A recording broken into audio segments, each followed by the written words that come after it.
We are recording this. I think you all probably just got a notice. We have a few people that weren't able to make the program today and asked if we could share a recording. So we also post our events on the Access Mo website. So if you wanted to share this recording with anybody or revisit it, it will be housed on our website as well. All right, I think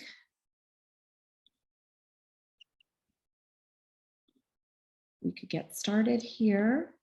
Well, good afternoon, everybody, and thank you for joining us today for Access Missouri Zoom midterms in the state of Repro in the Missouri Legislature.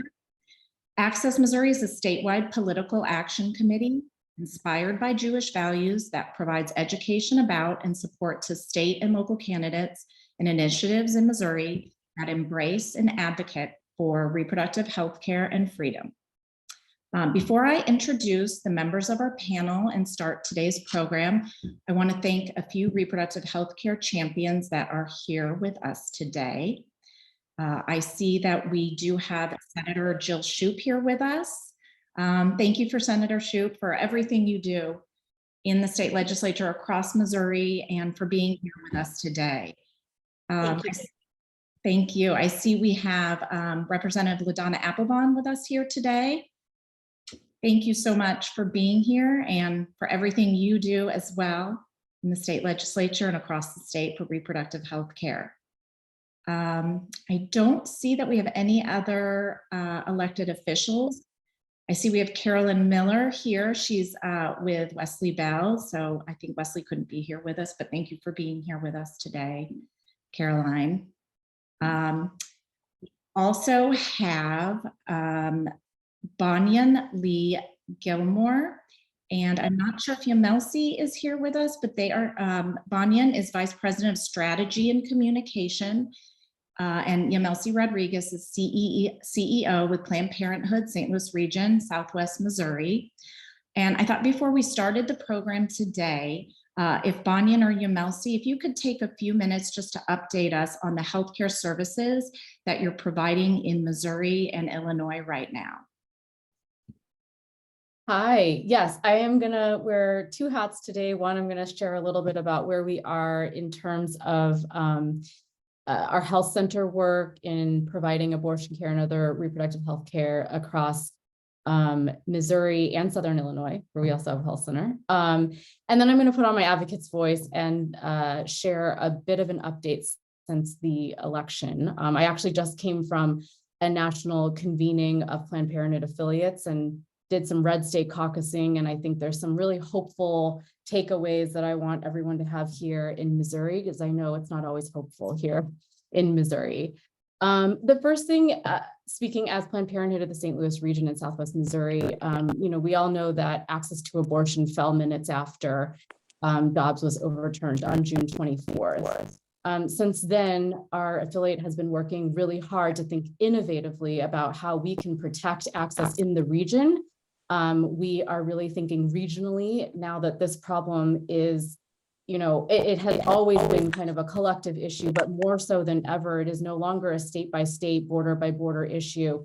We are all in this together, figuring out how to solve access issues regionally. Our Fairview Heights Health Center is now the epicenter of access to abortion for people coming from all over the Midwest and South. I just looked at our numbers. We've seen an increase of 371% of patients coming from outside of Missouri, even, and Illinois, coming from as far as Texas and Louisiana, and as close as Oklahoma and Arkansas. So the Fairview Heights Health Center is playing an integral role in that. In Missouri, we've expanded access to sexual and reproductive health care by opening a new health center in Rolla. This has been extremely exciting for us to be able to expand access to preventive care at a time when I think our opposition expected us to go away. And so we aren't only staying, but we're expanding our footprint and ensuring that our friends in rural communities are well taken care of and have access to preventive care at a time when it is more important than ever. And then lastly, On the Illinois side, regionally, we just launched our mobile abortion clinic. We're the first Planned Parenthood in the country to provide abortion care on wheels. So we're really excited to operationalize that in the coming months. And if you didn't see, SNL shouted it out in their weekend update, which was super exciting and fun. So we're figuring out how to do the work differently and shift operations to acknowledge the reality that our patients face. They're traveling farther, they're spending more money to access pretty basic healthcare. Putting on my advocates of Planned Parenthood of the St. Louis region and Southwest Missouri hat, the good news is abortion won on the ballot this year overwhelmingly. And I can say that for Missouri as well. As you all know, we are sending the largest Democratic caucus to Jefferson City in a long, long time. For advocates for Planned Parenthood votes, where we invested, we won. We had 7 total targets. We won 5 of those targets. We flipped 2 of our 4 flip targets, and we maxed out on contributions to many of our targets, including Deb Lavender. And on the coordinated side, Planned Parenthood votes spent nearly $100,000 electing Tracy McCreary. And we really led with our values messaging around rights and privacy and abortion. And we saw the backlash, right, that is banning abortion in our state. Some learnings that I wanted to bring to the group from our Red State Caucus in Planned Parenthood is that, we are not alone, right? We talk to affiliates from Kentucky, Texas, West Virginia, where they have deeply red majorities. And everyone is kind of in the same mindset that right now we need to focus on the long-term wins. How do we get back to a governing majority? How do we find a future where basic human rights are recognized in our states? And one of the big steps forward this midterm election cycle is that we closed the gap on anti-abortion majorities in the legislatures. Sure, we didn't win majorities. That's not going to happen in one cycle. We acknowledge that this is going to be a slow burn, but we're burning, and we want to keep that flame hot. And so our main goal now is to continue this momentum and making sure that abortion rights and reproductive freedom stay front and center on the minds of voters, so that 2 years from now, when they go to the ballot box, it is as urgent as they feel it now. The other takeaway that we're seeing across red states in Missouri and across the country is that anti-abortion Republicans have seen the backlash after this midterms. And so what we're seeing is a lot of these politicians who got us to where we are in banning abortion are starting to move towards the moderate middle to try and distance themselves from any responsibility in what they've done. So it's really important that we hold them accountable in their role in dismantling our rights and freedoms. And then lastly, I just want to acknowledge that all the data shows that by 2024, Gen Z and millennial voters will be the largest voting bloc in the United States. So as we think about carrying the momentum forward and making sure that our issues of reproductive freedom stay front and center on the minds of voters, we need to be thinking about how we energize the young voters to actually get to the polls, because we know if we get them to the polls, they will vote with us on our issues. And so this is really about helping them understand their power and their role in democracy. Thank you for that. And thank you for all of the work that you're doing at Planned Parenthood and here in Missouri, across the country, and in Illinois.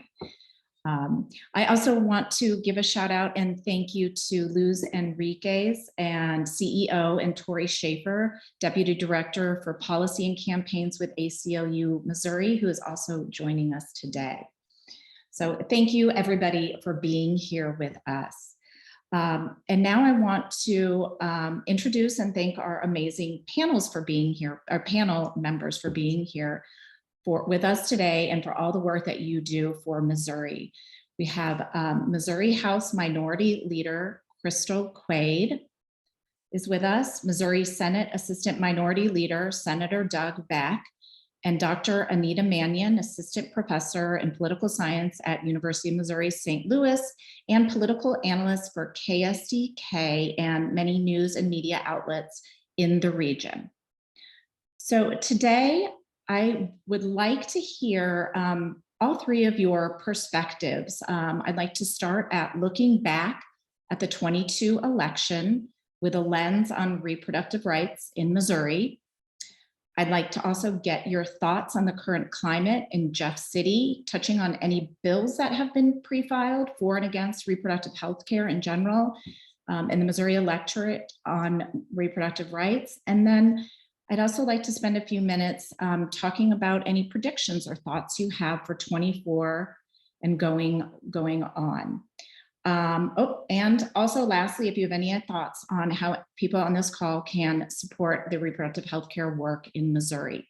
If anybody has any questions, feel free to put them in the chat. We might have some time to open up at the end for questions. But for now, if you have any questions, you could put them in the chat. So for our first question, we're going to look back to the 22 election with a lens on reproductive rights. And Dr. Mannion, if we could start with you. Sure. As was just mentioned, the red wave that had been so talked about clearly didn't materialize in 2022. And the Dobbs decision was a motivating factor for voters.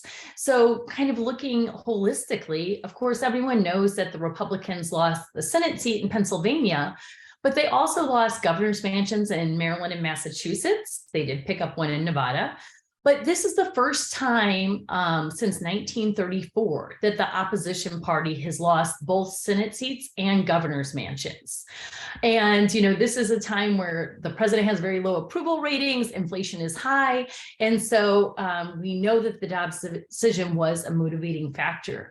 And as was also already discussed a little, that the Republicans have lost state legislative chambers. They've really had an advantage in that area since 2010. But I think there's been a new awareness, sadly, among voters that this is where a lot of the action has, if you care about reproductive rights, if you care about gun control. So this is the first time since 2002 that the opposition party did not gain seats. So those are all good markers for Democrats. This year, there were also 6 states with ballot initiatives regarding reproductive rights on the ballot, and all 6 broke in a pro-choice direction. So all 6 went the right way. The anti-abortion initiatives in Kansas, Kentucky, and Montana were defeated. And we saw in those states that had the initiatives on the ballot that 37 to 44% of voters said Dobbs had a major impact on their deciding to turn out to vote. And then when you zoom in among women ages 18 to 49, that percentage goes up to 45 to 55%. So we know that this is a motivating factor for voter turnout. Nationally, 27% of voters said abortion was the single most important issue in their vote. And that's just behind inflation, which 31% identified as the most important issue. Again, if we zoom in on that population and we look at Black and Hispanic women ages 18 to 49, 38% said that the Dobbs decision was the single most important factor in their vote. And about 60% of those Black and Hispanic women said it had a major impact on their decision on whether or not to vote in this election. Another group that said this was a big impact was people who were voting for the first time in a general election. 38% said that Dobbs was the single most important factor in their vote. We also saw this be an important issue in swing states. So in Georgia, Pennsylvania, Arizona, Nevada, Wisconsin, all those states we're always talking about, between 35 and 42% said Dobbs had a major impact on their decision to vote, and 42 to 50% said it had a major impact on their decision on which candidates to support. So as a whole, we're seeing these trends nationally in the exit polling. We still have to dig into the Missouri data. We're trying to get those voter files to specifically look at voter turnout among young people, women, different areas. But we see, generally speaking, across the country that this is a motivating factor. People care, it's driving them to turn out to vote, and it's driving their vote choice. Fantastic. So Representative Quaid, I'm curious to hear your thoughts looking back at this past election with an eye on reproductive health care in the Missouri House and, on all the politics in the state. Yeah, so as Banyan mentioned, we have the largest caucus coming to Jefferson City since prior to 2010, which we are extremely excited about. And absolutely every one of the seats that we flipped was a reproductive champion, which is extremely exciting as well.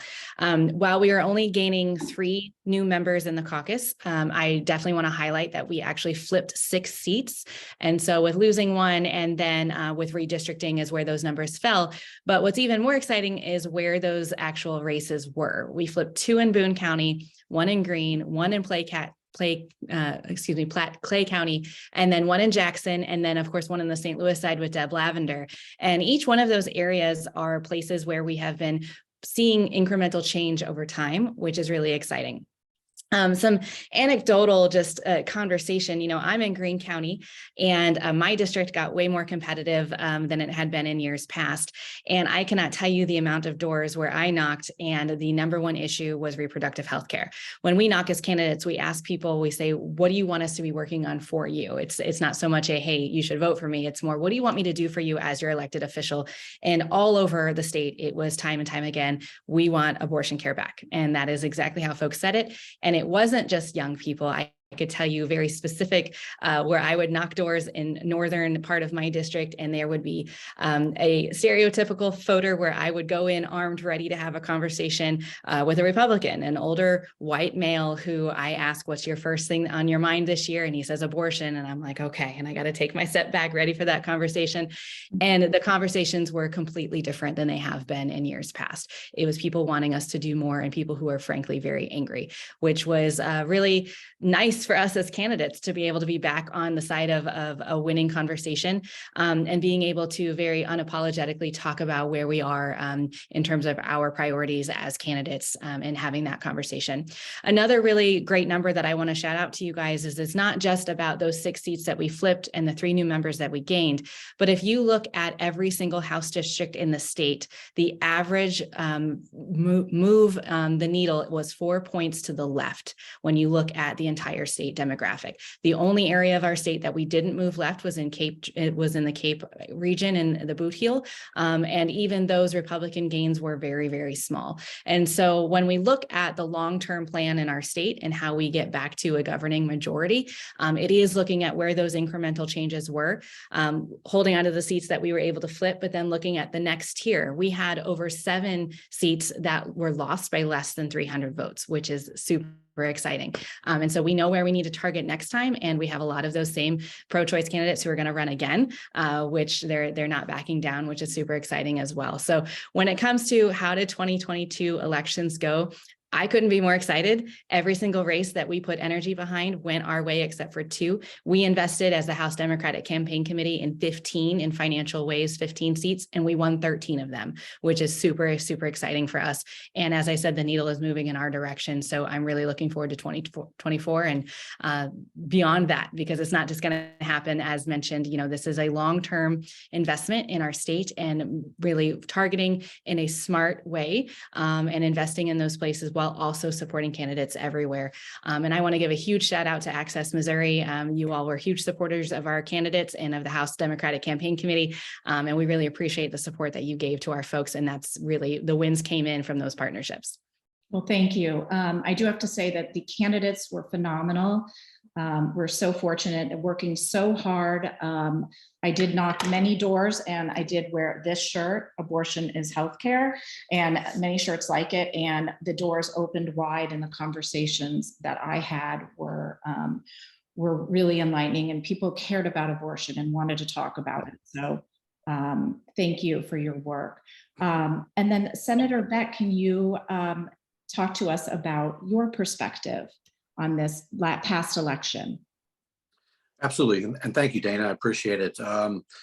First, and I was going to say, you already stole my thunder. So I was going to say, we had a lot of great candidates and I know them all pretty personally. Anybody that flipped a seat or kept a seat, I do know those candidates and they're really solid people. They did the work. And that's the biggest thing that my takeaway from this is We need people that do the work, and whatever comes out of this meeting today, we need to recruit more people that are, and I'm going to use the term normal people that don't scare the public. And I think that's what the Republicans are not doing. They're getting the extremes. And we looked like the parent that you would be okay with leaving your kid at their house for a while, if I want to describe it that way. And that's what our candidates look like. They look like normal people. They're in the mainstream of things. Even if they hold views that maybe are not in the mainstream, they campaigned in the mainstream, and that's a big deal. And we definitely saw that over here on this side of the state, especially with the Tracy McCreary race, which I was involved with quite a bit, and Senator Jill Shoup was a big supporter of Tracy. Also, she couldn't have done it without her. But folks, we spent over $2 million in that race.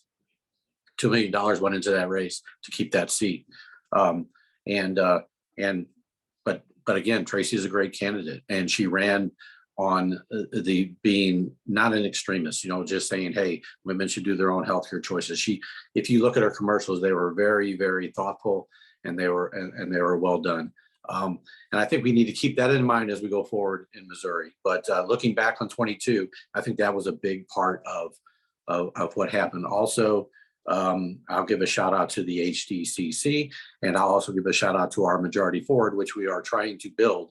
Majority Forward is a little bit behind HDCC in some aspects, but we are building that infrastructure to be able to go forward in races as we go on here. There was races we didn't look into simply because the candidates, it would have been a waste of everybody's resources and money. And at the end of the day, for us, the most important race was to keep that 24th seat, which Senator Shoup has represented so great. She's been a great representative. We needed to keep that seat.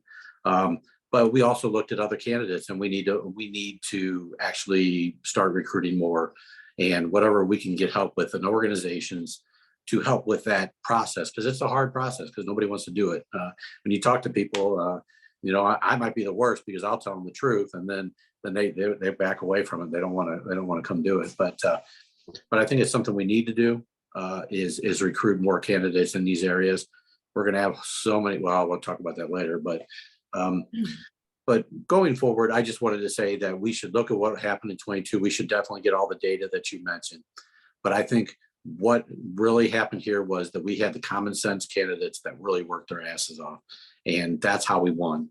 And I know the messaging of taking women's rights away was in there too, and that was all involved with it. But it was all encompassing aspects of this that won. If they would have been crazy on some other issues, we wouldn't have came out of this the way we did. So it's kind of my take on it at this point. Right. And we do have amazing candidates and amazing leaders in our state legislature, pro-reproductive healthcare, and also other partners like Planned Parenthood and ACLU, and also working and building an infrastructure in our state that can sustain and help these candidates. So I think that's also an extra incentive for people to run, is that they will have the support if they're going to do the work. And then there was a question, if you could explain the HDCC and the Majority 54 before we continue. Absolutely. So the House Democratic Campaign Committee and Majority Forward are the campaign arms of the House and Senate Democrats. They're actually outlined in the state constitution that we have these campaign arms. As the minority floor or the Democratic floor leader, depending on, if we were in the majority or minority, I am in charge of the House side, and then Senator J.J. Rizzo is in charge on the other side, or our designees. So Senator Beck is taking a huge part of that. For HDCC, we have two co-chairs, and Emily Weber and Steve Butts are our co-chairs currently. What these entities are is truly to raise money to win elections, is why they are here. How they function, the bylaws, and what makes up how we're spending the money, all of that is designated by either myself or Senator Rizzo or our designees to decide how we do that work.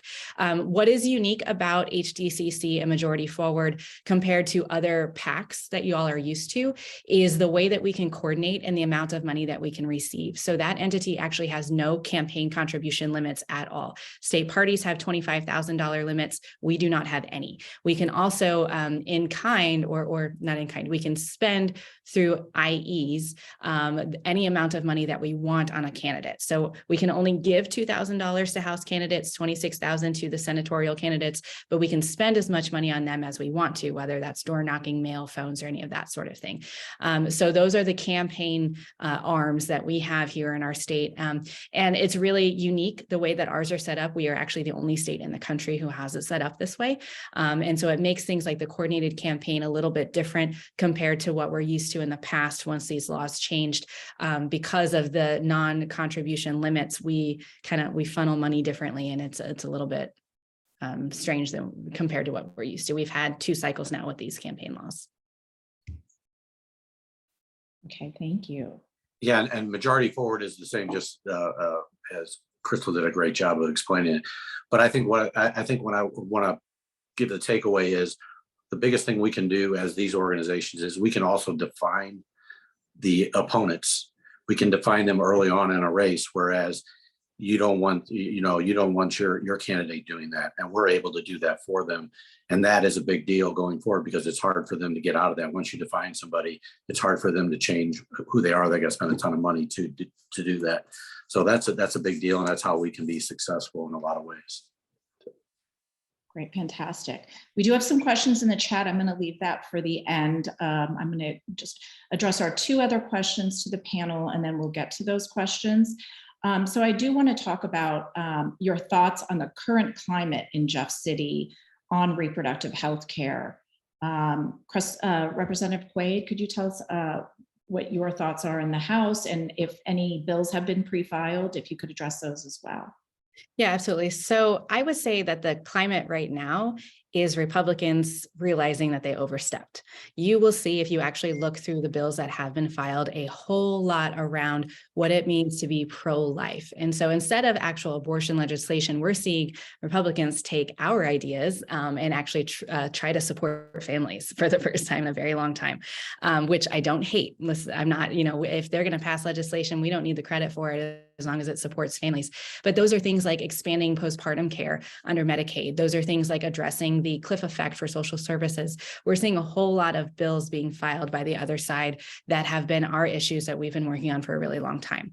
When it comes to actually anti-care, there's only one bill so far in the House, and that is House Bill 163, I believe, which is by Representative Seitz down in Branson. And that language is specific to the importing of medication or exporting of medication. And so that's the only anti-bill that we've seen so far. You will look and see that none of the House Democrats have filed anything yet. We are working on a reproductive care package that we will file that is really going to be an array of things, from looking at House Bill 126 and that language to more specific things that actually could provide care to individuals. And so we're working on that right now in coordination with some of our partners to see what can be done. I'll be honest with you guys on this call, a lot of what you're going to see us file is for messaging purposes. Republicans aren't going to move any one of our bills at all. That's the reality of the climate in this place.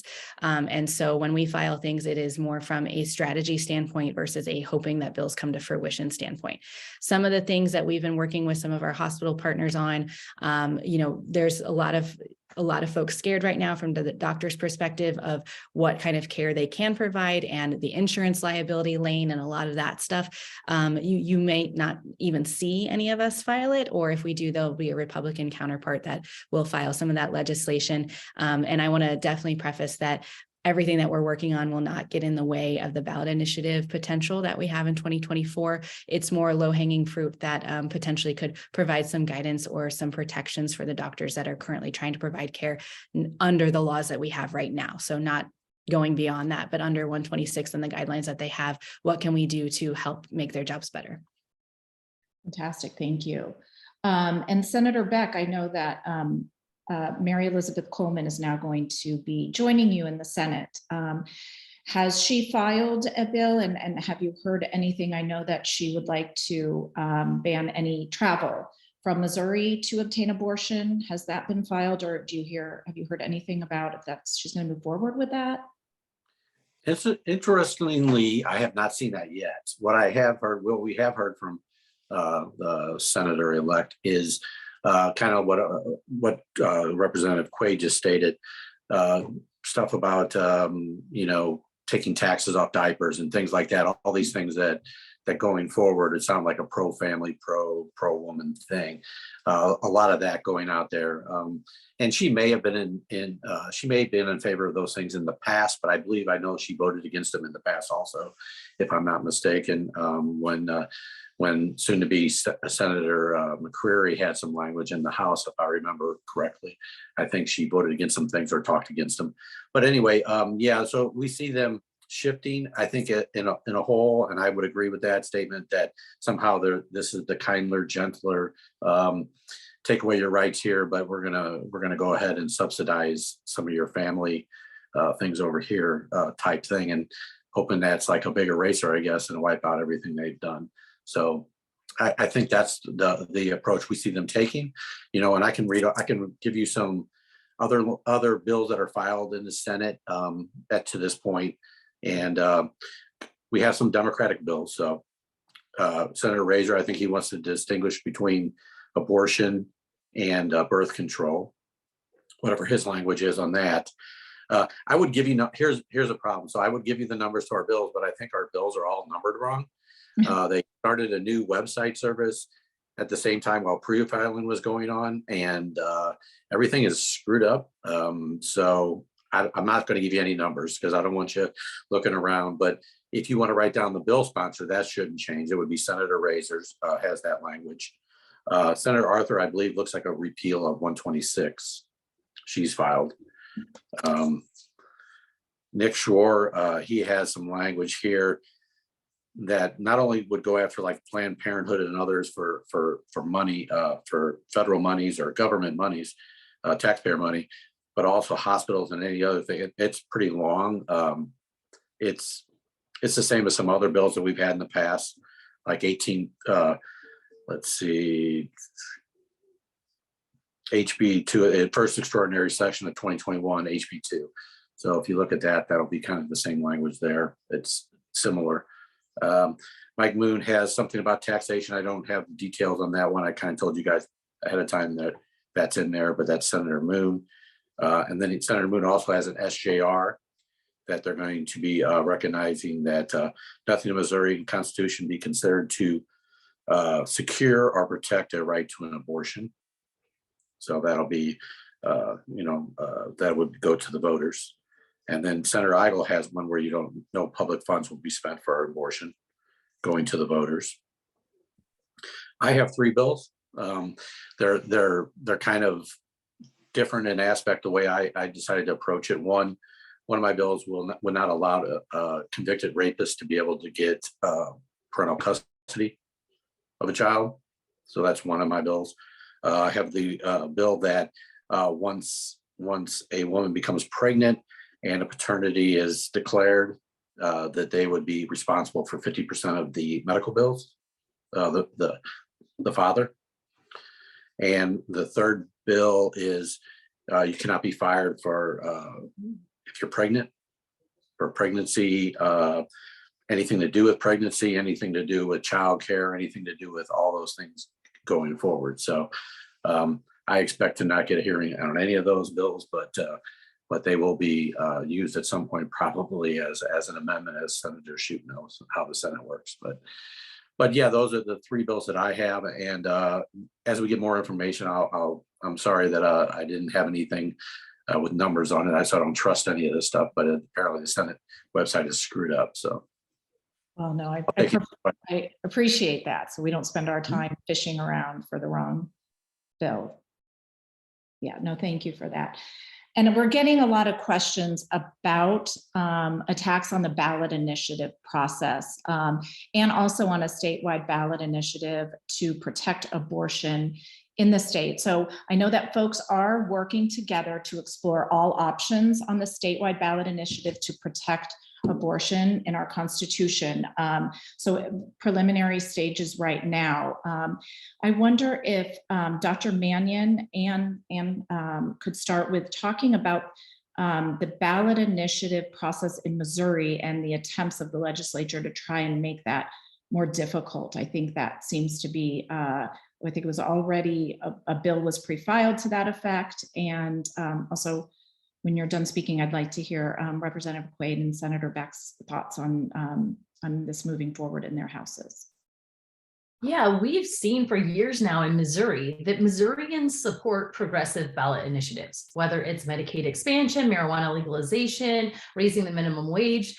But at the same time, we'll vote for legislators who oppose those same initiatives, right? And that the state legislature has often, the Republicans in legislature, tried to thwart those efforts. And so some of the suggestions or proposals that were put forth last session included the idea that instead of needing signatures in 6 out of 8 districts, you would need 8 out of 8. Instead of needing a simple majority to pass a bill, you would need a 2/3 majority. Although I would note you would need only a simple majority to repeal an amendment, was part of their proposal. And so it's not surprising that they want to make this a more difficult process because, you know, consistently those ballot initiatives are going against what the conservatives in the state legislature want. But it's what Missourians want. Missourians are voting on these things. So I would definitely expect them to try to go after that. I think we do have some polling in Missouri is not great, I should say, but SLU and YouGov did some polling in August of this year and found that, you know, Missouri doesn't have those exceptions for rape and incest, but 75 to almost 90% of Missourians support those exceptions. Also, that polling found that nearly 60% of Missourians supported allowing abortions for the first 8 weeks of pregnancy. And so I think there are a lot of areas where there's large agreement on Missouri from Missourians on reproductive rights. And that polling also showed that 48% would vote for a hypothetical ballot initiative that would repeal this trigger ban that's in effect right now. So I think that there is a lot of area to go after when it would come to a ballot initiative.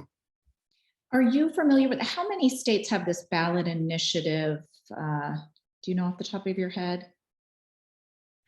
I don't know the exact number, but I want to say it's somewhere around 25 to 30. So I think it's about half the states. Not all states have it, certainly. And has there been any polling? Is there any appetite in the state to tighten up that ballot initiative process? I'm not sure if there's been any. I haven't seen polling on that, but generally it would take away from the will of the voters. So I think it seems to me counterintuitive, but counterintuitive things do happen in Missouri, that folks would vote against their own right to make decisions in their state. Right. And as we know, also will matter how they word it. We found that out with Clean Missouri. Yeah. The wording is very important as well. And that power rests in the Secretary of State. So it could be crafted quite deceptively. So Representative Quaid, could you tell us about the House?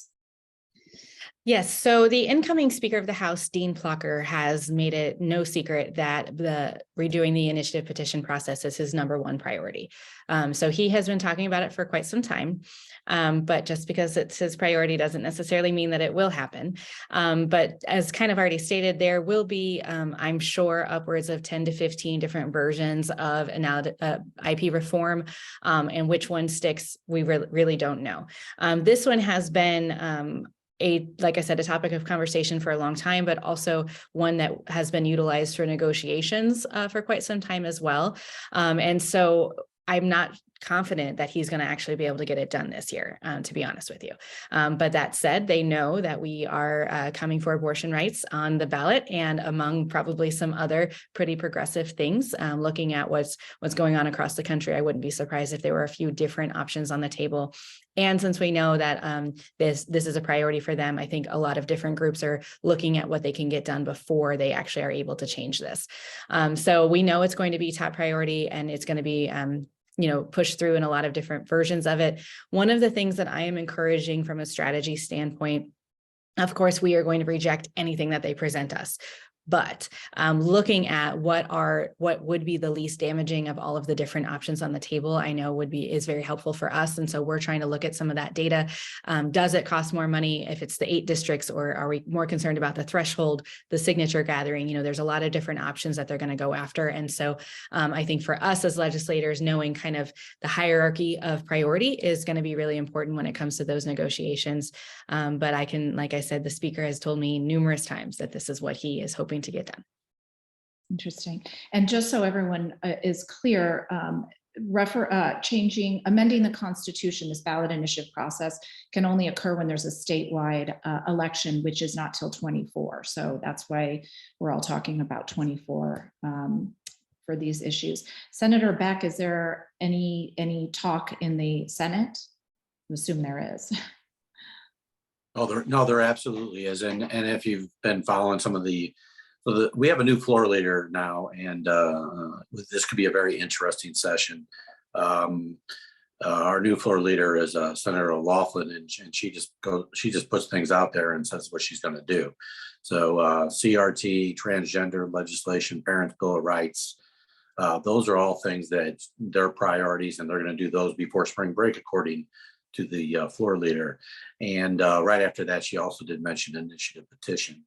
So I've had conversations with the incoming Speaker of the House, or the Speaker of the House, and I do know how passionate he is about that issue and wants that to come through. So it will definitely be one of their pushes. The question is how we deal with it on our side of the building. And I have some ideas that I probably won't share here, but it's kind of more on the lines of what's good for the goose is good for the gander type things that would be maybe added to it. So it's something I think if they and kind of like what Representative Quaid said, we have to see what this looks like. I'm going to give you a little personal note. So I'm pretty upfront with everything when I talk to people. So on a personal note, it really frustrates me that the people of Missouri are able to get the things they want in individual issues and yet not have to vote for Democrats. And sometimes that bothers me. It bothers me that we get to have their cake and eat it too, right? They get to get these things, for example, right to work, minimum wage, all the other things, but yet still vote for these other people that are against every one of these issues that's out there. Every one of these issues that's been passed is a progressive or a Democratic issue in my mind. So I do get frustrated with that sometimes, and it makes me wonder if the legislature would change more if those things changed. That's on a personal note. Mm-hmm. So just so you know, that will not affect how I fight this going forward. But we'll do what we can. I believe that's the case. In years past, it could be a red line for us, but we also, which was mentioned too, there's a whole lot of things that go on that you'll never know about that are caught up in deals, and those may be looked at too. So that's kind of where we're at with it. I don't know how this session is going to go. The last 2 sessions, I felt like I knew a little bit more than I know this one, and I'm not sure. And not knowing sometimes is frustrating to know how it's going to turn out. I do have hope that somebody's going to lie to somebody at some point during the session and is going to blow the Senate up. I'm pretty sure that'll happen, and we hope that happens sooner than later. And we'll see how that goes from there. But yeah, we have a whole lot of personalities coming in. The Senate sometimes is, as Senator Shoup would tell you, it's more about personality sometimes than it is anything else. Sometimes it's never about the issues. And we got a lot of big personalities coming into the Senate now, and I'm not sure how that plays out in the rest of this too. So are there more conservatives coming into the Senate this session that were just elected? Yes, yeah, they now have a bigger caucus than they had in the past. However, they've said they're going to work with each other, and I think that's all subject to change depending on what happens. So we have some big personalities, Mary Elizabeth, you have your Nick Schwartz coming in, and we'll see how those things play out on the floor. In our debate or inquiries and things of that nature, I think can change the complexion of the Senate quickly. But we shall see. And I wish I did know. I really do. I mean, I have this, sometimes I get this ominous feeling about the session coming up, but we will work. I will, trust me that the Senate Democratic Caucus will work and do what we can to protect the rights of people in Missouri, for sure. So. Well, and I do want to thank both you and all of your colleagues and Representative Quaid. I know there's a lot that goes on behind the scenes that we are not aware of, and we do appreciate everything that you're doing. Even though we're not there in Jeff City with you all the time, we are here and appreciate your work. So thank you. And if I could say just one thing, that would be it, that sometimes if you see what's going on is not necessarily what is happening. And sometimes just try to give us maybe the benefit of the doubt before you start. And I'm not saying anybody in this group does it, but we've been attacked by other groups and other folks for things, whether election law, stuff like that. And sometimes what you see is not what's happening. So, and remember, we're both in super minorities, and I thought we've done a pretty good job for being in the position we've been in. So, right. Sometimes you have to give a little to get a little. Yeah. And sometimes it's tough decisions to be made, but they need to be made. So I think this is a good segue into my last question about looking ahead. And Dr. Mannion, if you could start, there was a question about if IP abortion would help drive voters in 24. So I think you talked a little bit about that, but that as well as your other thoughts about moving forward in 24, if you could start. Yeah, I do think that a ballot initiative could drive turnout in 2024. That's why they put right to work on the August ballot back in 2018. And so we've seen evidence of that. And when it comes to young voters, I saw some chat about young voters there. And as a professor, I particularly work with young voters. We've seen in the Trump era our high watermarks. 2018 and 2020 were record high turnouts for young voters, the 18 to 29-year-old voters. They are motivated right now, even though they aren't particularly fond of identifying with a political party, they do identify with issues, and taking away of rights is really important to them. I can tell you anecdotally, on the first day of class, when I teach my Gen Ed American politics class, that's not poli-sci majors, I ask them, like, how does government affect your life, and try to make those connections for them. And we usually talk about taxes or speed limits or things. Abortion was the first thing that came up, and the students were chiming in nonstop, young men, young women. This is something that is really important to them. And I think in a state like Missouri, we've seen a model in Kansas where you can frame this as a small government privacy issue that can appeal to voters across the board as well. I know we're running short on time, so I'll stop there and let the others speak. And Representative Quaid and Senator Beck, there was a question about breaking the supermajority. I'm not sure in 24, but well, maybe the supermajority in 24. But as you talk about looking forward, if you could talk about that as well. Absolutely. Yes. So we are only 3 seats away from doing that in the House right now. And so we came very, very close this year. For those of you who paid attention to the numbers, we had 4, I'm thinking right now, of in recount status that we had within our state.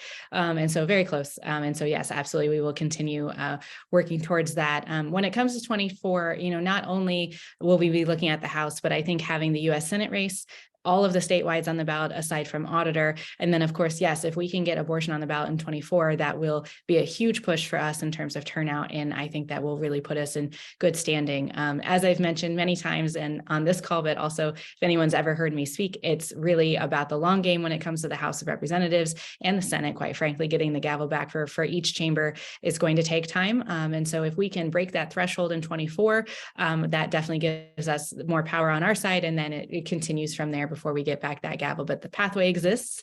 And not only are we, I think that we should be talking about ballot initiatives, but also voter registration is a huge thing in our state right now. We have just under 1 million unregistered voters who could be registered. And then of those, 350,000 people of color who could be registered in our state right now who are not. So the way that I look at the path forward is doing all of these things simultaneously. It has to be a both and. It has to be turning out rural voters to higher numbers, focusing on those places where we can flip, and making sure that the cities actually turn out to vote. And yes, I do think that having abortion on the ballot in 24 is a definite way to do that. Thank you. Great. And yes, so 24, I'm excited about 24. Also scared about 24. 24 is going to be a big year for the Senate caucus. We will have definitely one pickup opportunity in Columbia for sure. That'll be, I don't think they're going to let that seat go quietly.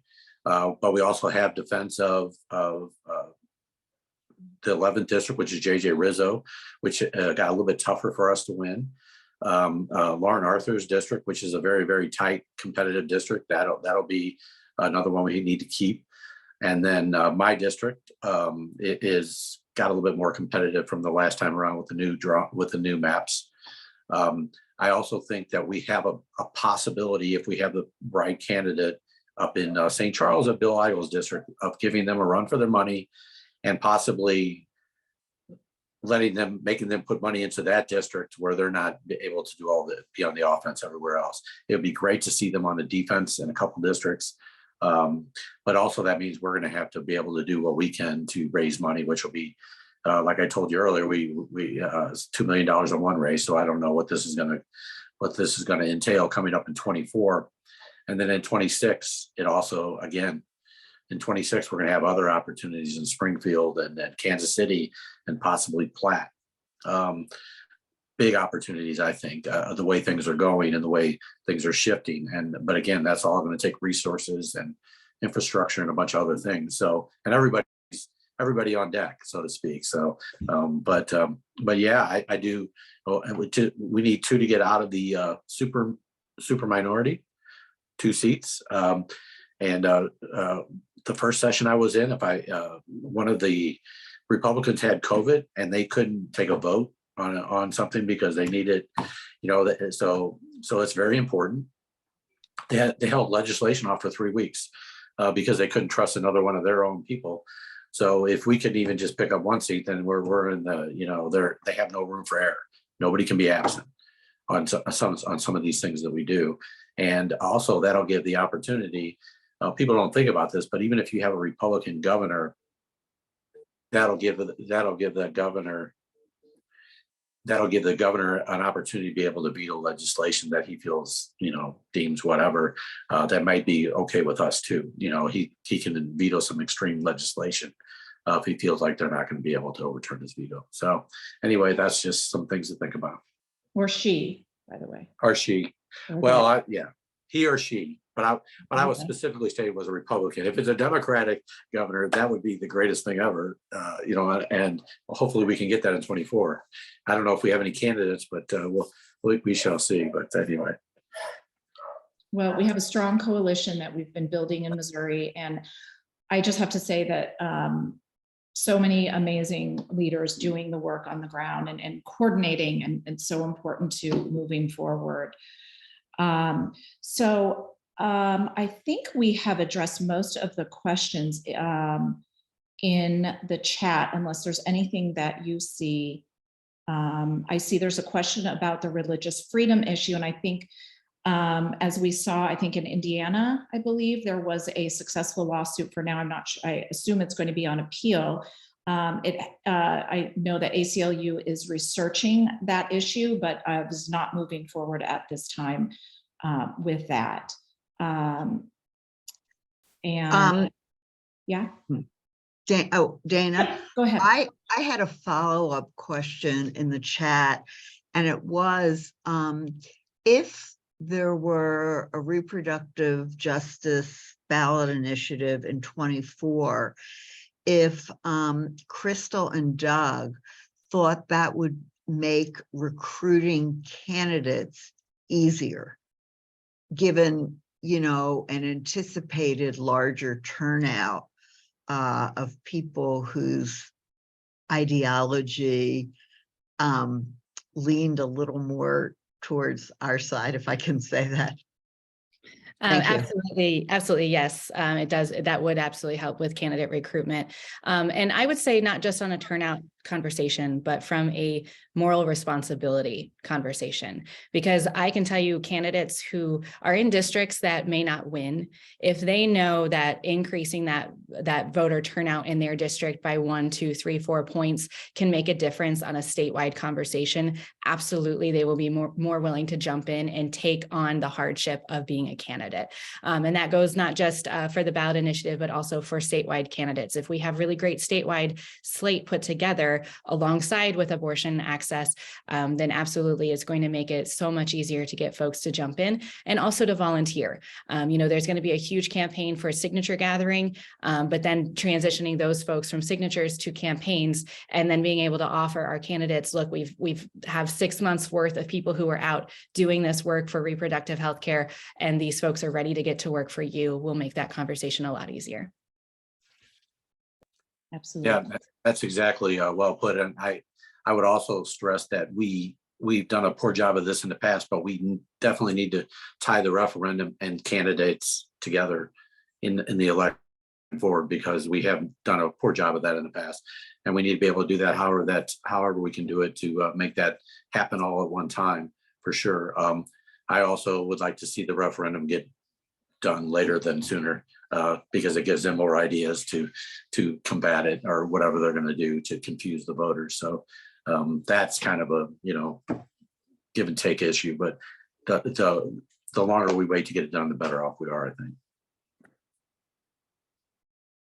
Okay, great. Well, it seems that we're coming to the end of our hour. So I want to thank all of our speakers and for the work that you do for all Missourians, and for being here with us today. If anybody has any follow-up questions, feel free to email them to myself, Dana Sandweiss, or to Access Missouri. And thank you everybody for being here with us today.